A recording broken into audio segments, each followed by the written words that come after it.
कल्याण बने। सालोकानां त्रैलोकानां यद् विद्या दर्पणायते, यद् विद्या दर्पणायते। पंच परमेश्वरी भगवान की जय। परम पूज्याचे शांति सागर जी महाराज की जय। परम पूज्याचे श्री महावीर कीर्ति महाराज की जय। परम पूज्याचे श्री विमल सागर महाराज की जय। परम पूज्याचे श्री तपस्वी सम्राट सन्यासी सागर महाराज की जय। परम पूज्याचे गुरु सुंदर सागर महाराज की जय। अहिंसा में ईश्वर धर्म की जय। हिमालय माता की जय।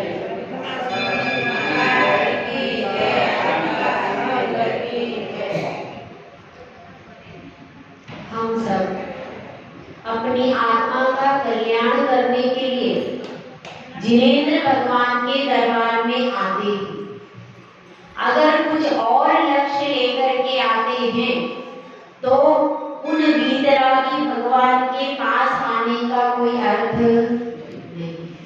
एकमात्र यही उद्देश्य होना चाहिए कि हे प्रभु, जिस तरह से आपने कर्मों को नष्ट करके शिव पद पा लिया, उसी प्रकार हम भी सब कर्मों को नष्ट करके शिव पद को पाए। यह हमारा लक्ष्य होना ही चाहिए। अगर यह लक्ष्य नहीं है तो क्या होगा? जैसे संसार में सब लोग इच्छा करते हैं धन की, पुत्र की, मित्र की, वैसे ही हम इच्छा करेंगे तो संसार के अन्य लोगों में और हमारे जैनी भाई में क्या अंतर रहेगा? बताइए, ये अंतर रहेगा? विश्व में जितने संप्रदाय हैं सभी जगह लोग इच्छा करते हैं और कोई दुआ मांगता है, कोई वर मांगता है और क्या मांगता है? कोई प्रेयर करता है। सब लोग सांसारिक सुखों की प्रार्थना, सांसारिक सुखों की इच्छा कोई किसी से कर रहा है, कोई किसी से कर रहा है, लेकिन सबकी भावनाओं में केवल और केवल सांसारिक सुख ही है।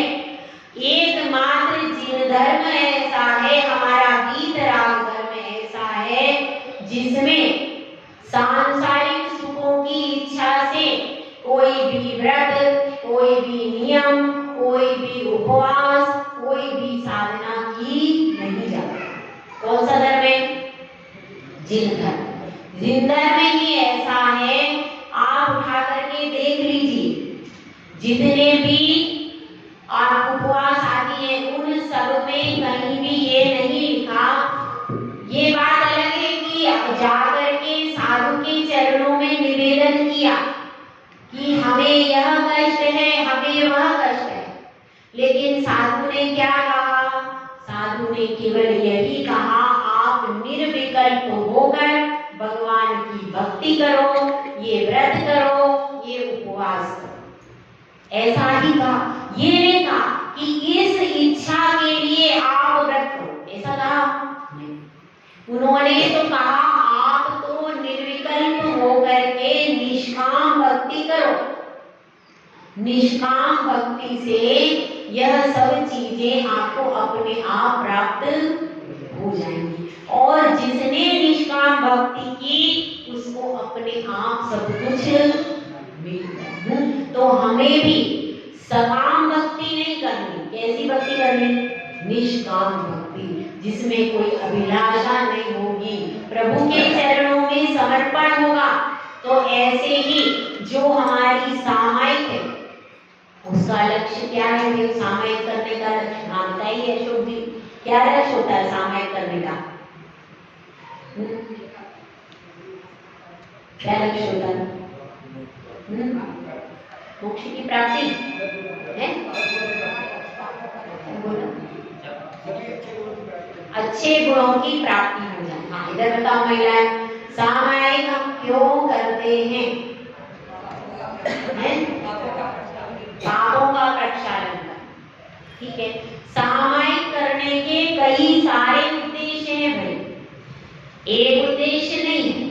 सबसे बड़ा तो सामायिक करने का उद्देश्य यह है कि यह जिन मुद्रा आपको सामने दिखाई दे रही कैसी है भैया? स्थिर है कि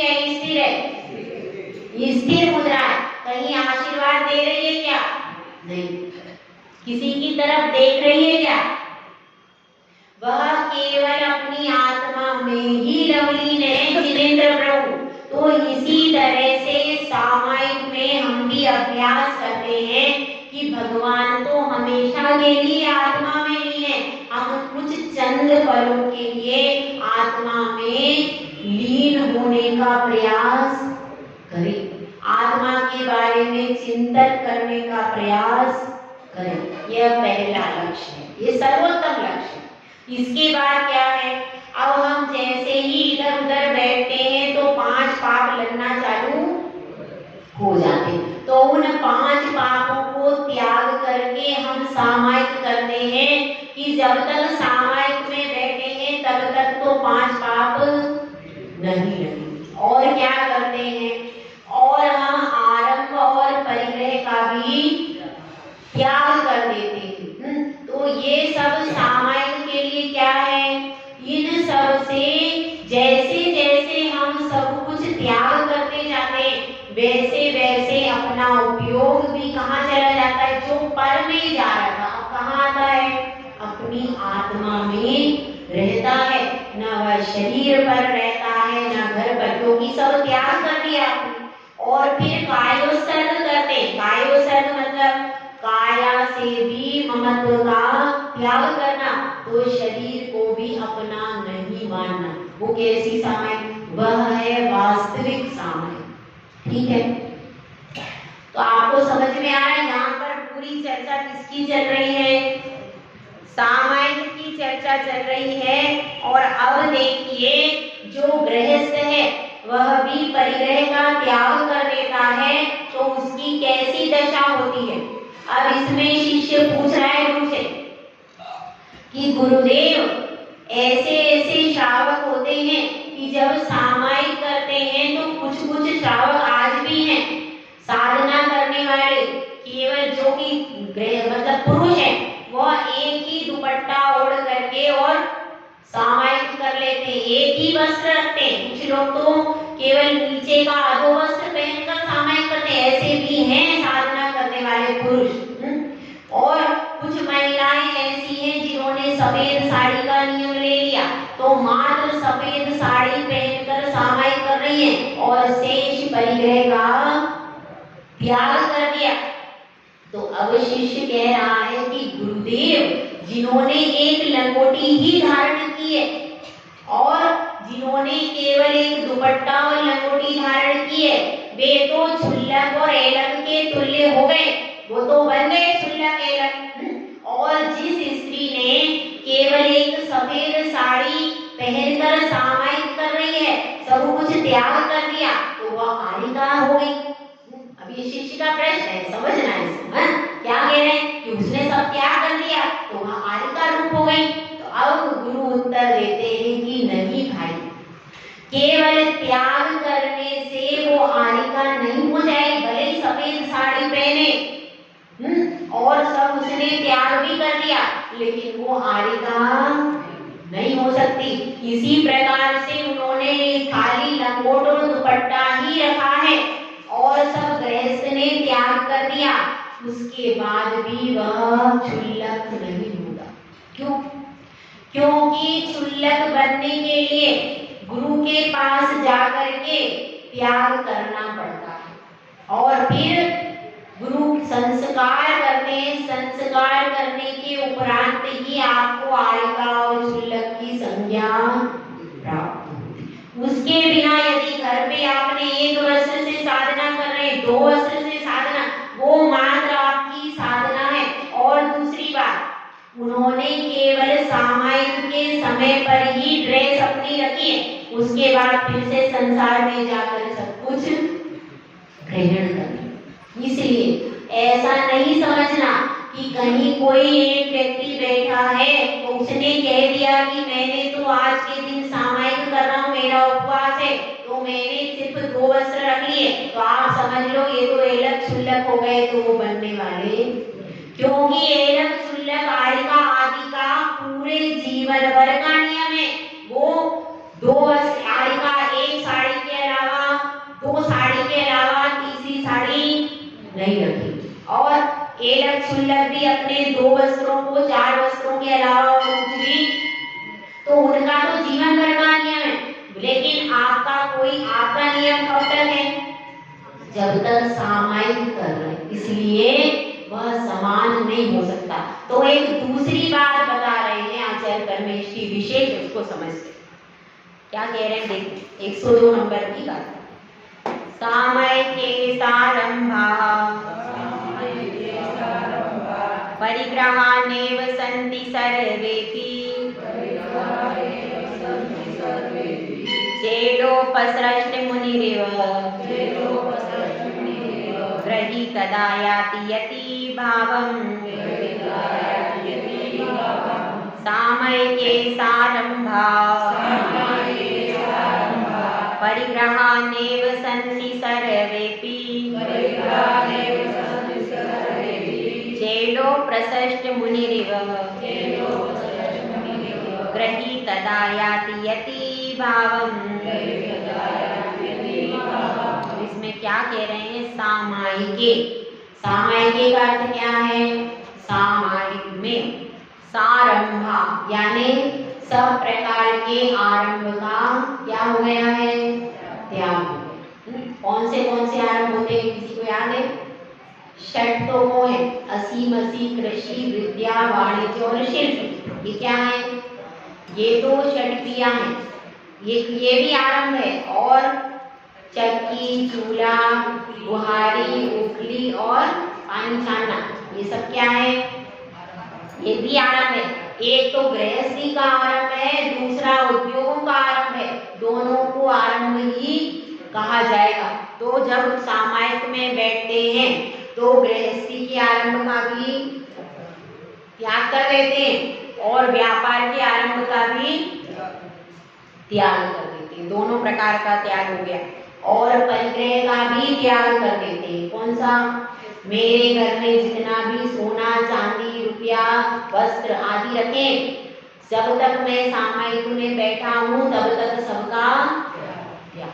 केवल मेरा ये वस्त्र को छोड़ करके जो वस्त्र पहने हुए हैं, इन वस्त्रों को छोड़ करके अन्य वस्त्रों का पूरा त्याग। ये कर तो क्या हो गया? आरंभ का भी पूर्ण त्याग हो गया और परिग्रह का भी त्याग हो गया। अब क्या हो गया? अब आगे बता रहे हैं चेदोपसृष्ट मुनि। जिस प्रकार से कोई मुनिराज है और उनके ऊपर किसी ने उपसर्ग करने के लिए वस्त्र डाल दिया, तो ऐसे वह गृहस्थ है लेकिन वह निष्प्रय भावों से सामायिक कर रहा है। तो उसने वस्त्र पहन रखे पर वस्त्रों से ममत्व का भाव उसने छोड़ दिया। वो केवल उसके शरीर पर डले हुए हैं लेकिन ये मेरा वस्त्र है ऐसा भाव उसका। तो उसके लिए यहाँ पर कह रहे हैं कि जिस प्रकार से कोई मुनिराज क्या कर रहे हैं? ध्यान कर रहे हैं और किसी ने उपसर्ग करने के लिए उन मुनि के ऊपर वस्त्र डाल दिया, तो क्या उन मुनि को दोष लगेगा? बताइए आप। प्रश्न है, बताइए।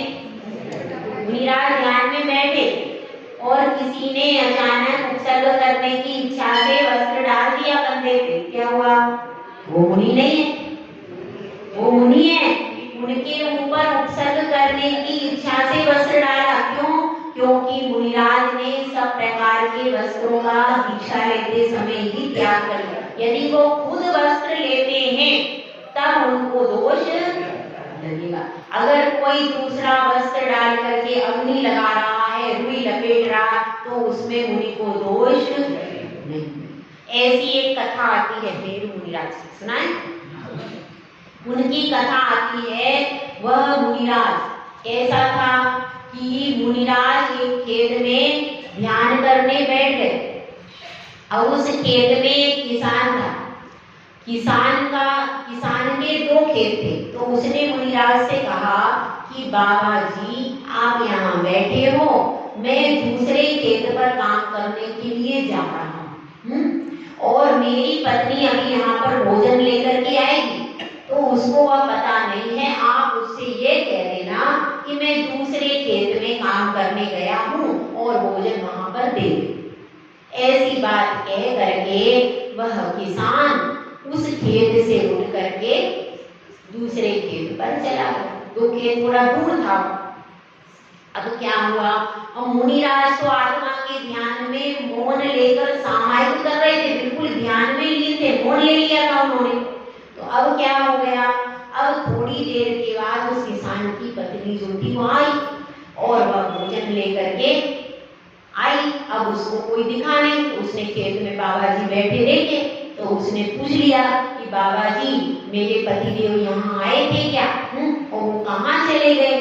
तो उन्होंने कोई उत्तर नहीं दिया। उसने एक दो बार पूछा, जब कोई उत्तर नहीं मिला तो भोजन लेके वापस घर में चली गई। अब इधर क्या हुआ कि किसान ने सोचा भोजन लेके आएगी, भोजन लेके आएगी।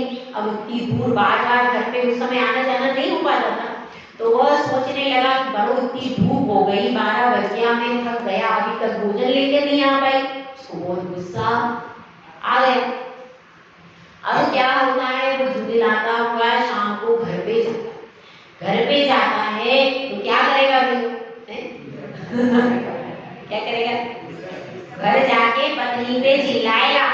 तो वह घर जाके पत्नी को बहुत डांटता है कि तुमको समझ में नहीं आती है, मैं दिन भर मेहनत करता हूँ, धूप में परेशान होता हूँ, तुम्हें ये भी नहीं कि भोजन लेकर पानी लेकर वहां पर आ जाओ। तो वह कहती है, क्या कहती है कि मैं तो भोजन लेकर के पहले वाले खेत पर गई थी, और दूसरे खेत का मुझे पता नहीं था कि आप कहाँ हो।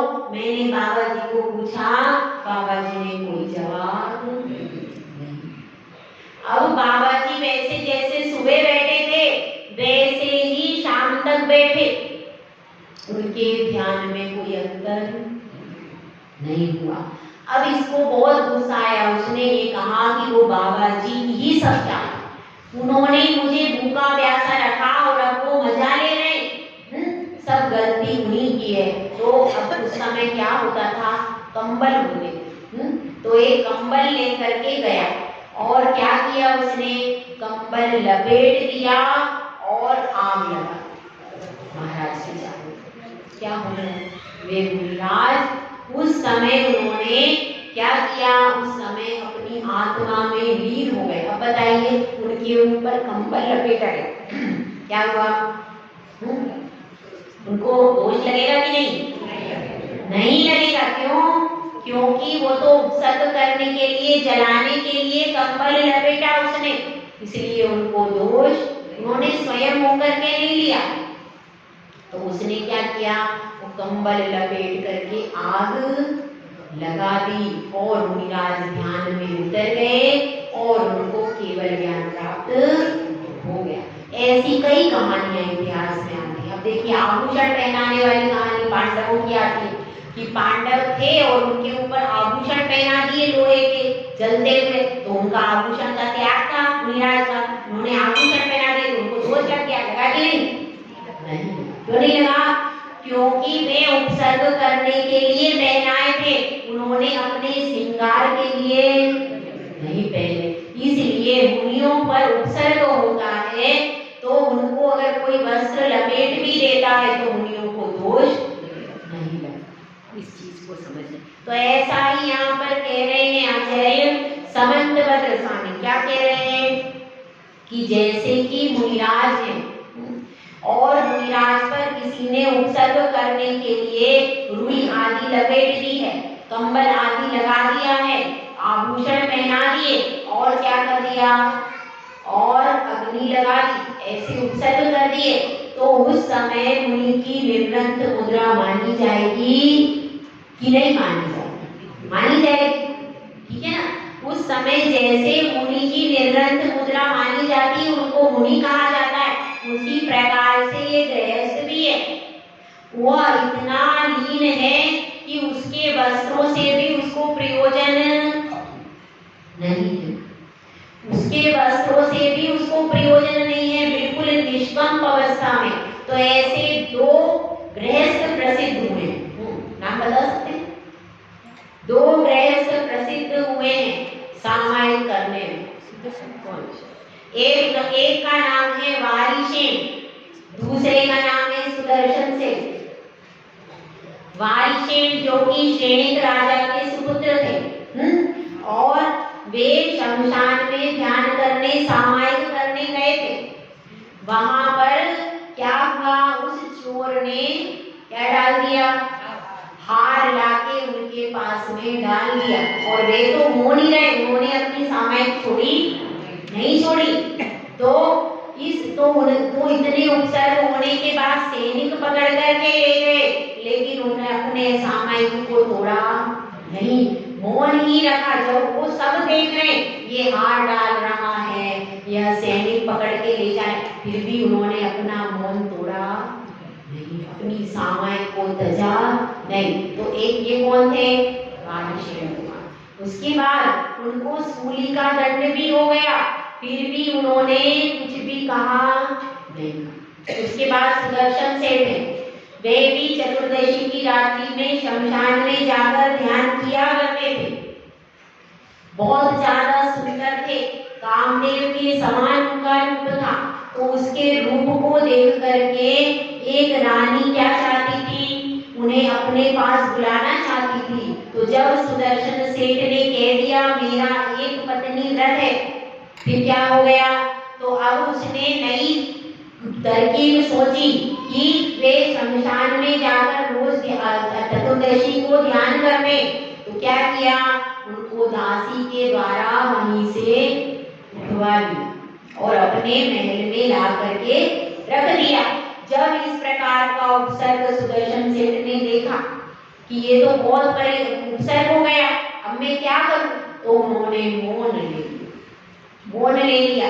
अब रानी ने बहुत रिझाने का प्रयास किया, पर वे अपने व्रत से ब्रह्मचर्य से चलायमान नहीं हुए। तो हार करके रानी ने गलत प्रचार कर दिया कि देखो ये मेरे महल में आ गए, इस तरह का गलत प्रचार कर दिया। तो राजा ने उनको सूली का दंड दे दिया। फिर भी उन्होंने मौन रखा, कुछ कहा, लेकिन सूली पर देवताओं ने आकर उसको सिंहासन बना दिया। तब जाकर के राजा को पता चला कि यह रानी का दोष है, सेठ का दोष। यह सब इस तरह की बातें, मतलब सामायिक में इतने लीन हो गए कि स्वयं के प्राण भी निकलने की स्थिति हुई, फिर भी सामायिक को छोड़ा। ऐसी तो कौन थे? गृहस्थ, सामाजिक गृहस्थ, उनकी भी पत्नी है, पुत्र है, सब कोई है, लेकिन एक दिन की सामायिक में ही क्या हो गया? उनका इतना अतिशय हो गया। तो इस तरह से उससे हमें प्रेरणा लेकर के हमें भी इसी प्रकार से सामायिक करना चाहिए कि हमारी निष्प्रयता हो जाए सब चीजों। क्या कह रहे हैं? इसीलिए यहाँ पर सब गृहस्थों के लिए नहीं कहा, जो गृहस्थ अपने भावों से बिल्कुल इतना आत्मा में लीन हो गया है कि उसके पास वस्त्र होते हुए भी उसका उपयोग वस्त्रों पर, उसके लिए यहाँ पर संज्ञा दी है कि चेलो प्रशस्त मुनि, जिस प्रकार से कोई मुनि पर उत्सर्ग करते हुए वस्त्र डाल दिया, उस प्रकार गृहस्थ भी अपनी वस्त्रों से निष्प्रय होकर के सामायिक काल में साधना कर। तो ये बहुत उत्कृष्ट अवस्था है। किसकी? ऐसी सामायिक हुई है किसी? स्त्री पर्याय में। हाँ, अभी एक सुनेवती माता जी थी ना, उनका सुना है? एक सुनेवती माता जी करके थी विद्यासागर महाराज जी के संग की, और उनका ऐसा हुआ वो सामायिक में बैठ गई थी। सामायिक में बैठ गई थी, उन्होंने एक ही ब्रह्मचारिणी थी, तो उसने सिगड़ी जला दी। अब क्या हुआ? पर्दे से सिगड़ी, और उस समय ठंड बहुत ज्यादा थी तो चटाई लपेट करके बैठी थी। तो उस समय क्या हुआ? उसने सिगड़ी जलाई, पर्दे से पूरी वो चटाई जलती गई और माता जी अंदर से जलती रही, पर उन्होंने सामायिक को छोड़ा नहीं छोड़ा। ऐसी दृढ़ता से वो जल गई, लेकिन सामायिक को नहीं छोड़ा। माता जी की बात। और भी हमने एक घटना और सुनी है कि एक महिला ऐसी गृहस्थ, वो सामायिक कर रही थी, एक बंदर ने आकर पैर खा लिया उसका, लेकिन उसने सामायिक नहीं छोड़ी। गृहस्थ महिला, थोड़ी पुरानी बात है, लेकिन वो सामायिक के लिए बैठी। बंदर आया, उसका, बंदर यूपी में बहुत है, यूपी की घटना, सत्य घटना। बंदर ने आकर उसका पैर खा लिया, लेकिन उसने सामायिक। आज भी ऐसे हैं साधु, आज भी ऐसे लोग हैं जो कि सामायिक में इतनी निष्प्रयता से रहते हैं। और आचार्य सन्मति सागर महाराज जी के बारे में भी आता है कि एक बार ऐसे सुनील सागर महाराज जी ने अपनी पुस्तक में लिखा है कि एक बार ऐसा था, बहुत सारे मच्छर, इतने मच्छर थे कि महाराज जी मतलब दोनों मुनिराज भी समझ रहे क्या करें क्या करें। तो उन्होंने सोचा कि चलो गुरुदेव के पास में चलते हैं, वहां पर मच्छर नहीं होगा। ऐसा सोच करके वो गुरुदेव के पास में गए। तो उनको लगा दूर से कि गुरुदेव नेट की काली जाली ओढ़कर लेटे। तो उनको बड़ा आश्चर्य हुआ कि गुरुदेव ने कभी नेट की जाली ओढ़ी नहीं, कैसे ओढ़ के लेटे हैं। तो क्या पता चला, इतने सारे मच्छर पूरे शरीर पर थे जैसे कि नेट की जाली ओढ़ी, और गुरुदेव सामायिक में गए। इतनी निष्प्रयता, इतनी निष्प्रयता। तो ऐसी निष्प्रयता आज भी साधु में आप देखिए, अभी भी साधु कितने उपवास कर रहे हैं, 16 उपवास कर रहे हैं, 10 उपवास कर रहे हैं, 32 उपवास। अब बताओ, ऐसा कोई कहता पंचम काल है, तो पंचम काल में वो भी तो हीन सहन वाले, फिर भी साधु कर रहे हैं ना प्रयास कर रहे हैं ना। श्रावक में बहुत शिथिलता, लेकिन साधु फिर भी आज अपने मूल गुणों का पालन करने वाले हैं अभी साधु। तो इस तरह से सामायिक में अपने को ऐसी स्थिरता करना चाहिए कि कभी कोई उपसर्ग परिचय आ भी जाए तो अपन को समता से उसका सामना करना चाहिए।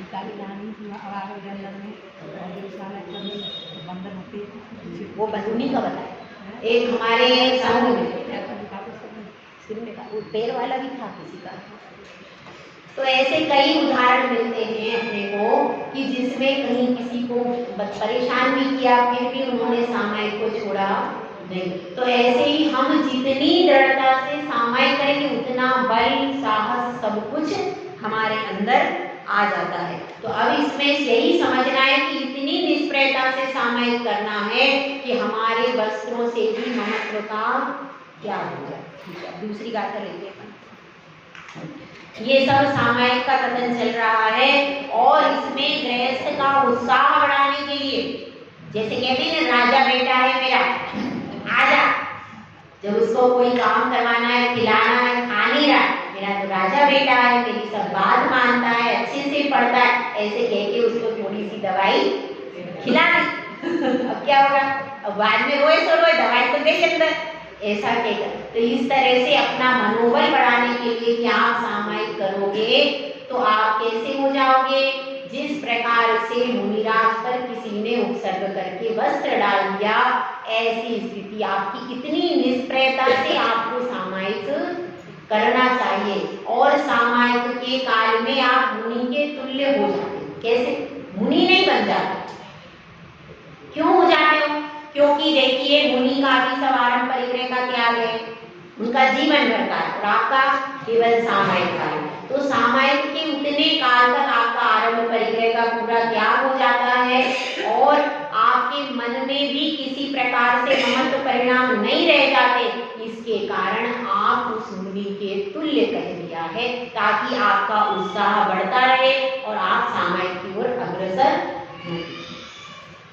देखिए अगला 103 नंबर का श्लोक। शीतोष्ण दंश मशक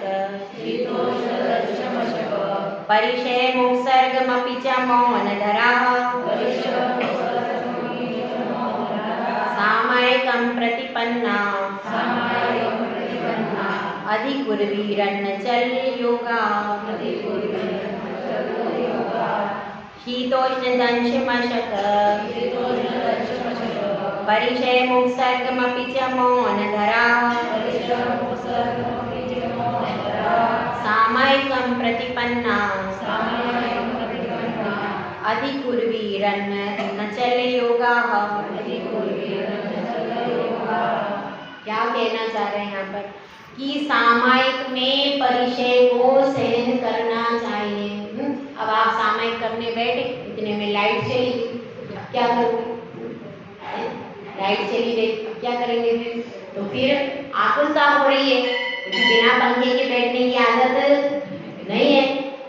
तो यहाँ पर बड़कापुर की लाइट का तो वैसे भी भरोसा ही नहीं है, कब चली जाए। अरे कोई टाइम फिक्स हो तो बात है, यहाँ तो जब देखो 2 मिनट में गायब, तो ऐसी स्थिति हो जाए। अब गर्मी बहुत तेज थी, सामायिक में बैठे, लाइट चली गई, तो क्या होगा? आकुलता होने लगी, जैसे मच्छर आ गए, फिर और भी दिक्कत है।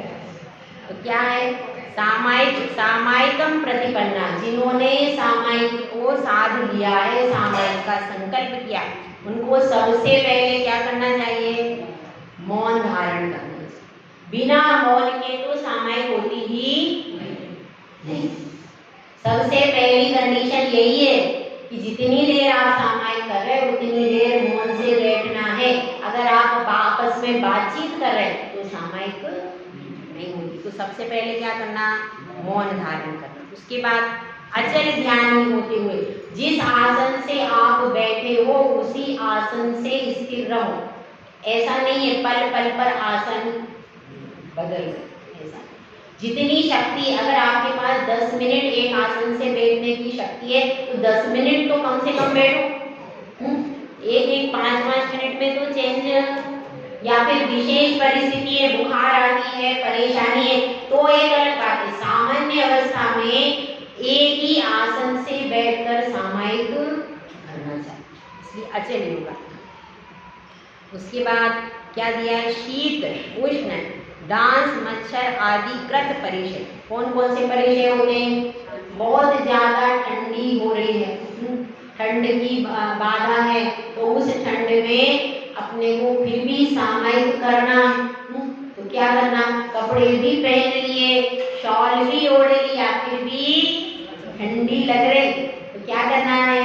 फिर भी सहन करते हुए सामायिक करना। ये कौन सा हो गया? शीत परिचय, उष्ण परिचय का मैंने बता दिया। डांस, मच्छर आदि कई कई प्रकार के परिचय होते हैं। कभी गर्मी का परिचय होता है, कभी ठंड का परिचय होता है। डांस, मच्छर आदि में सभी आ गया। डांस, मच्छर में क्या आ गया? सभी आ गया। ऐसा कई बार उपसर्ग हुए हैं, मधुमक्खी के उपसर्ग हुए।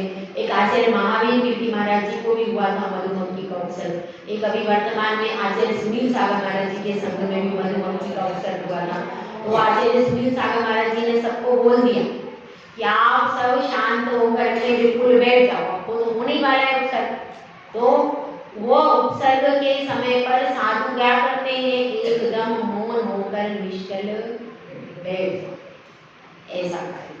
तो इस तरह से डांस, मच्छर आदि में क्या आ जाएगा? मधुमक्खी कृत, ततैया आदि का कृत, और भी चींटियों के द्वारा भी उपसर्ग, शांति सागर महाराज जी को चींटियों का उपसर्ग हुआ, भंवरे आदि का हो सकता है, और भी किसी जीव जंतु का, सिंह का हो सकता है, सियालनी का उपसर्ग हुआ है कि नहीं? सिंह का उपसर्ग हुआ है, सियालनी का उपसर्ग हुआ, और कोई दैत्य आदि का भी होता है, व्यंतर आदि बाधा का भी होता है।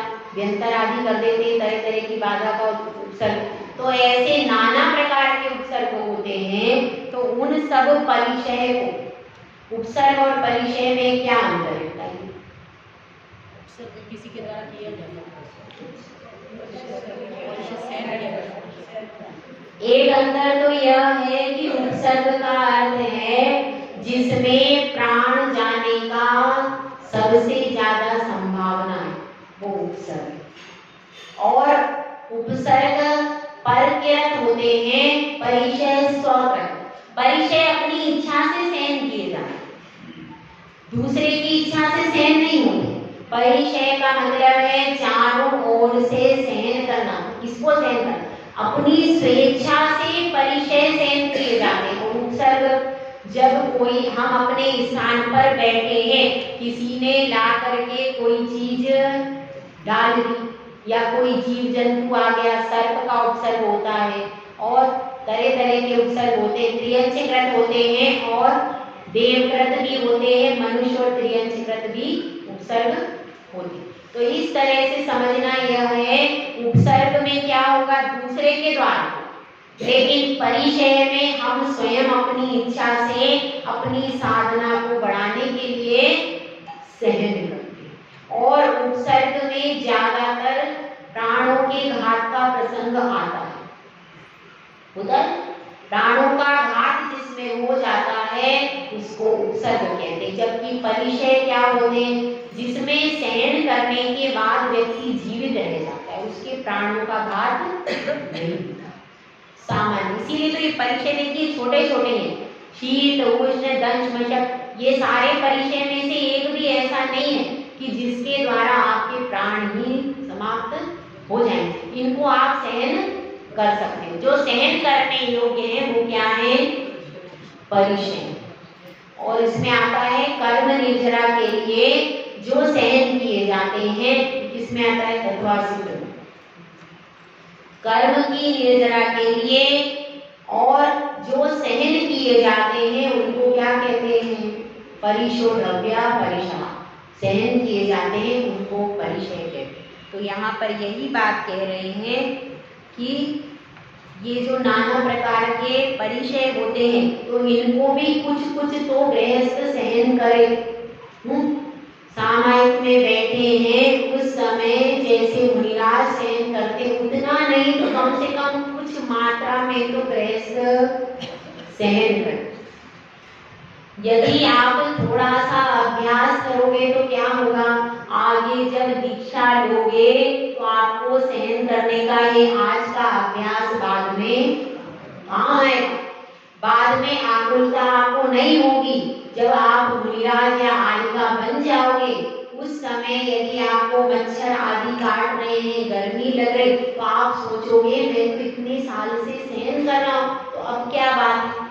उस समय आपके समता रूपी परिणाम बनेगी।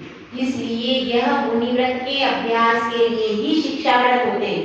तो इसमें यही बताया गया है कि आप उपसर्ग को और परिचय को दोनों अवस्थाओं को समान रूप से समता से सहन करना, उसको क्या कहते हैं? सामर्थ्य।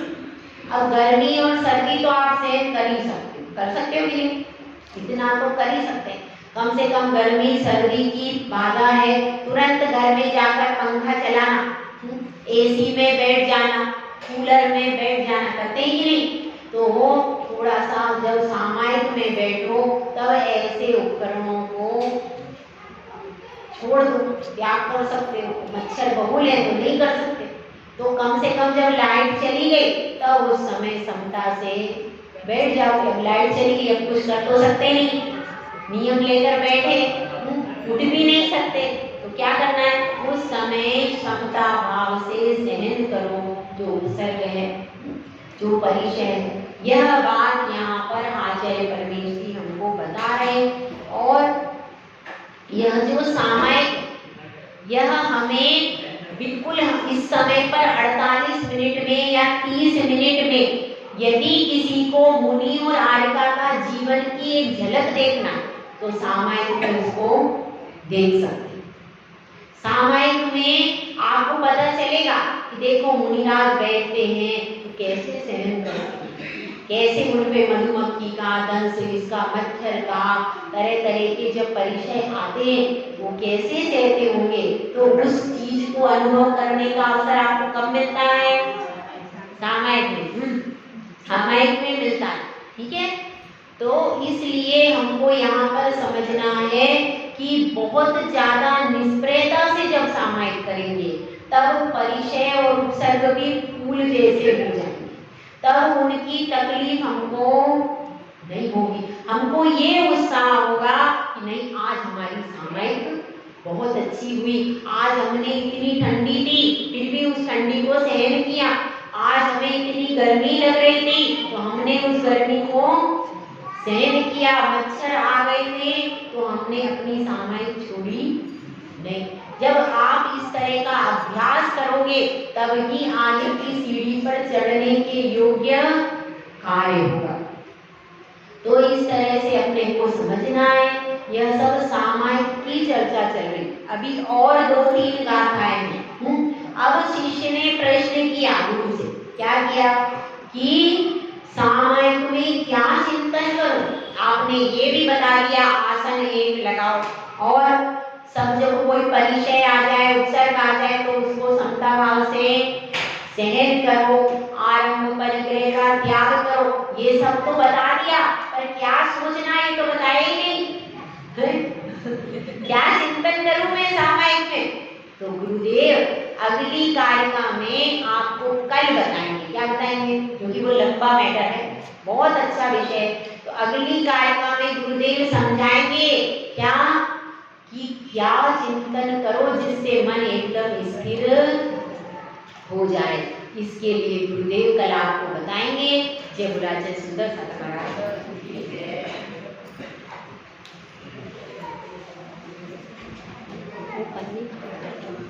अपनी किताबें